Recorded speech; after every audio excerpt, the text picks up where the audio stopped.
안녕하세요, 란입니다. 이번 영상에서는 언제 스트레칭을 진행하는 것이 근성장과 부상 예방에 더 유리한지 알아보도록 하겠습니다. 이전 영상들에서도 몇 번 다루었지만 이견을 제시해주는 분들이 몇몇 계셔서 이번 영상에서는 그 부분 역시 한 번 더 정리해보도록 하겠습니다. 우선 스트레칭의 가장 큰 장점은 바로 근육의 가동 범위와 신체 유연성을 유지하는 데 굉장히 큰 도움을 줄 수 있다는 것입니다. 근육과 관절의 유연성이 따라주지 않는다면 특히 근력 운동을 비롯한 전체 가동 범위 사용이 요구되는 동작 진행 시 근육이 받는 부하가 지나치게 커지거나 관절 통증을 비롯한 부상이 생기될 수 있습니다. 스트레칭의 종류는 굉장히 다양한데요. 정적 스트레칭과 동적 스트레칭, 그리고 수동적 스트레칭 등이 있습니다. 스트레칭 종류에 여러 가지가 있다는 것은 우리가 언제 어떤 종류의 스트레칭을 사용하는 것이 가장 효율적일 수 있을지 생각해 볼 필요가 있다는 것이겠죠.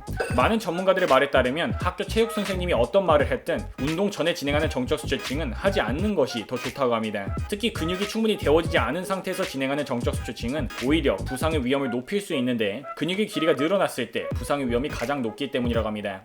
그에 대해서 운동 전 정적 스트레칭은 근력과 순발력을 비롯한 전반적인 운동 수행 능력 저하를 가져올 뿐 아니라 원활한 혈액순환에도 방해가 될 수 있다고 합니다. 하지만 동적 스트레칭의 경우 운동 전에 가장 최적의 스트레칭이라고 할 수 있는데요. 근육과 관절의 가동 범위를 늘려주고 운동 수행에 적합한 상태를 만들어주기 때문에 운동 전에 진행했을 때 부상의 예방에 가장 효과적인 스트레칭 방법이라고 합니다. 많은 분들이 정적 스트레칭의 경우 굉장히 다양한 방법들을 알고 계시지만 동적 스트레칭을 사용해서 원하는 부위를 풀어주는 방법은 모르는 경우가 많은 것 같습니다. 그래서 어떤 분들은 특정 근육 부위가 과하게 긴장되어 있거나 타이트하기 때문에 운동 전 정적 스트레칭이 필수라고도 말씀하시는데요. 자신의 특정 부위 근육과 관절이 타이트하거나 가동 범위가 잘 나오지 않는다면 그건 평소에 스트레칭을 꾸준히 해주지 않았기 때문이지 운동 직전 정적 스트레칭을 하지 않았기 때문이 아니라는 것입니다. 대부분의 건강한 사람들의 경우 운동 전에는 동적 스트레칭만으로도 충분한 웜업을 진행해 줄 수 있습니다. 따라서 이번 기회에 자신에게 필요한 부위들을 가동 범위를 늘려주는데 도움이 될 수 있는 동적 스트레칭 방법들을 공부해 보시는 것을 추천드립니다.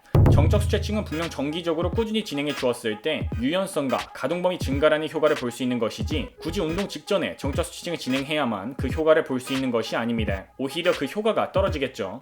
아침에 일어나서 가볍게 스트레칭 한번, 운동 전에는 동적 스트레칭 한번, 그리고 운동 후에는 정적 스트레칭 한번, 이러한 방식으로 진행해 보신다면 스트레칭으로부터 최고의 효과를 볼 수 있을 것입니다. 물론 이 영상을 보고도 어떤 분들은 모 국대 선수 혹은 모 유튜버는 운동 전에 정적 스트레칭을 하라고 하더라, 도대체 나보고 어떡하라는 거냐는 식의 댓글을 다시는 분들이 분명 계시겠지만 이제는 스스로 생각하고 분별하는 능력을 사용하거나 직접 경험해 보면서 자신에게 맞는 정답을 찾아보시기 바랍니다.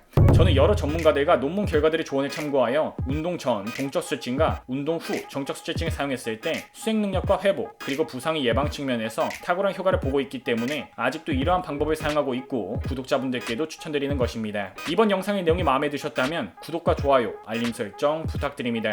혹시 맛있는 식단을 원하시는 분들은 미트리에서 제 추천인 코드를 입력하시면 다양한 제품들을 저렴하게 구매하실 수 있습니다. 구독자분들 모두 건강하시고 든든하세요.